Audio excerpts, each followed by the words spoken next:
What happens when two pro photographers swap their cameras for a day? That's a question we ask ourselves for a long time now. So today, we decided to do a little challenge and I swapped my Canon R5 for Mike's Nikon D850. But first, we'll check out some of the local wildlife.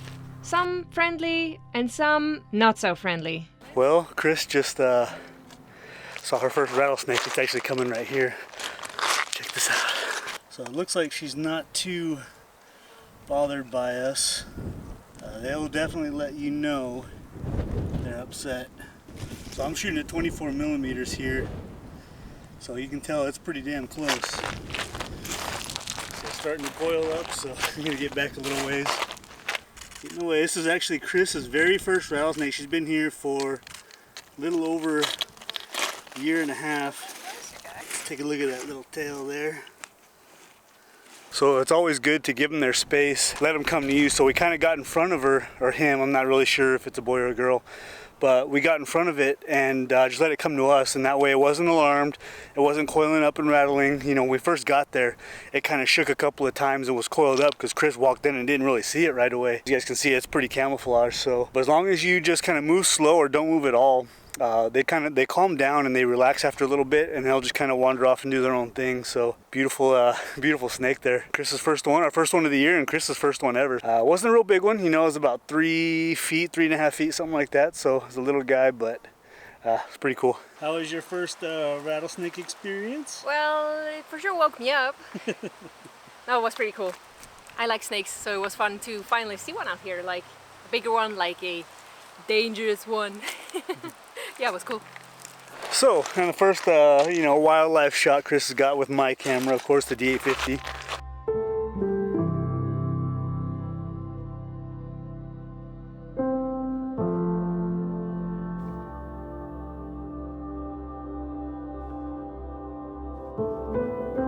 Wanted to make it a point here, now that we're doing this landscape photography challenge here, we're switching gear. You know, she's got the greatest camera the world has ever seen.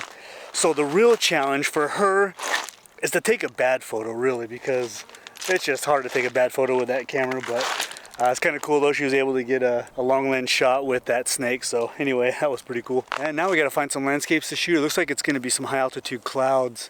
So we're going to set up with the R5 here and see what I can get with that toy.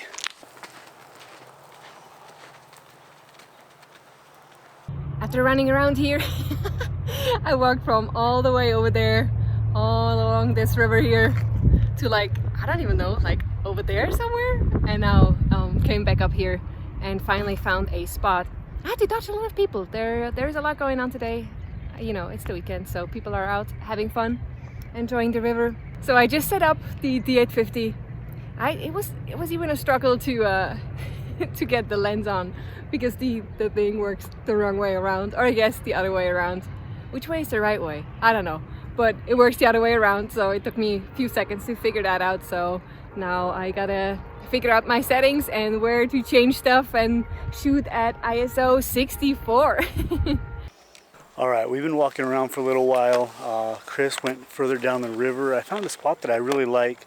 Got some nice rocks in the foreground. This last little bit of light on the peaks here, so I'm going to take a shot real quick, but I want to show you guys my composition here. I am not going to lie, this little flippy screen is pretty nice. So a nice little V in the foreground with some rocks leading off into this beautiful peak here. One thing I'm noticing too is just where all the buttons are. Of course, that's to be expected. The ISO button, the shutter, and the aperture are completely different places from where the Nikon is, so it took me a couple of seconds here. But yeah, the flippy screen, I can tell you right now, is really nice.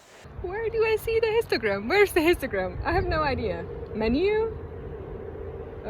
Format memory card. No, that doesn't sound good. What are we doing here? Live view? No, it's not the live view. So where is it? Is there no info button? Apparently not. Oh, there is an info. Oh wait, peak. No. What is it? No. It's not info.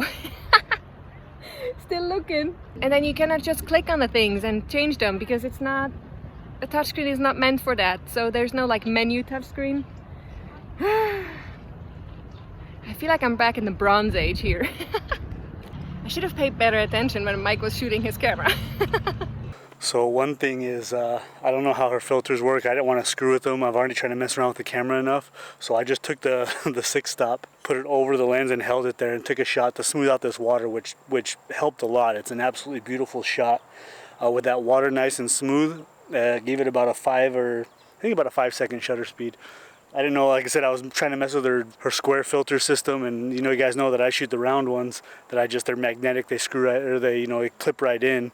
So just not wanting to mess around with it, I started trying to figure it out and I couldn't, and I didn't know.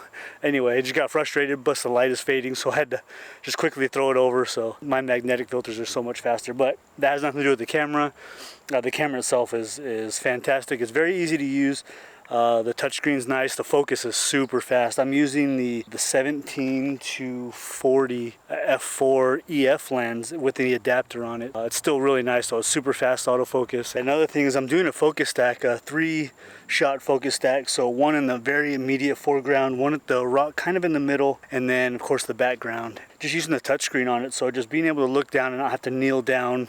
Like I said, it's pretty nice. I like the flip screen. Now the D850 flips, but it only does up and down. It doesn't do like a sideways like this one does. The focus is super fast, so I hit the focus, point right on the touchscreen. I mean, it's immediate. So far, I'm not gonna lie, I kind of like this camera, man. It's doing pretty nice. I can't wait to see what it looks like on the computer.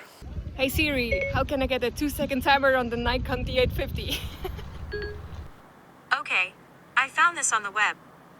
So once I figured out where all the buttons were, the general buttons, your ISO, your shutter speed, and your aperture, it was pretty good. It took me a little while to find how to change the 2-second timer on it. A couple of touch screens, I was able to kind of figure it out. It took me a little bit. I think that's the only thing, the only complaint I would have is, of course, switching cameras. You don't know where any of the buttons are. Complaints I have has nothing to do with the camera itself.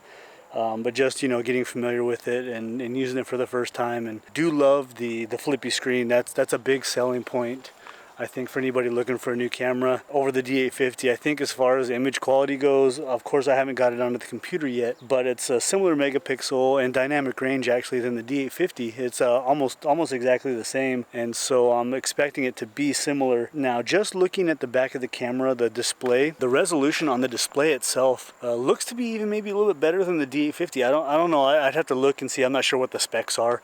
It just looks that way, honestly. I like the camera. I do. I love it. I love it a lot. It's a nice camera, and it's easy to use. I found the histogram. There are apparently 2 info buttons on the Nikon system. Who knew? 2 info buttons. How many infos do you need?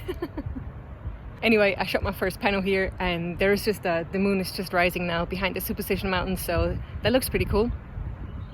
I hope Mike doesn't get that from his position. Oh, also Siri could help me out with finding the 2-second timer. Cheating? Maybe. Chris and I shoot a lot of the same type of settings. Manual mode, we shoot in Kelvin, white balance, and things like that. So our autofocus, all that kind of stuff is all similar. So that part was pretty easy. I don't have to change too many settings except for, the 2-second timer. It was on high speed because we were shooting wildlife this morning for actually her R5 video. She had it on a high speed continuous, to fire off those shots of the wildlife. But trying to change that, like I said, took a little bit of time. Once I figured it out, it's pretty easy though. Everything on the touchscreen, so that's always nice. I love that about the D850 too, is the touchscreen, how you can get to the menus with that. So it's always very, very nice. There's a quick menu with some of your favorites on there. You can customize like the D850, this one. I know the Sony can do the same thing. So how'd you do? Good. And you? How did you like the R5?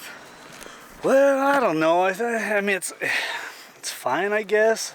I don't know. That flippy screen is. It's a gimmick, really. It's not that great. I mean, I don't think it's that great. It only goes down to ISO 100. Mine goes down to 64. Well, I mean, obviously 64 is better. I mean, anybody who is an expert can look at a photo and say that's definitely ISO 64, not 100.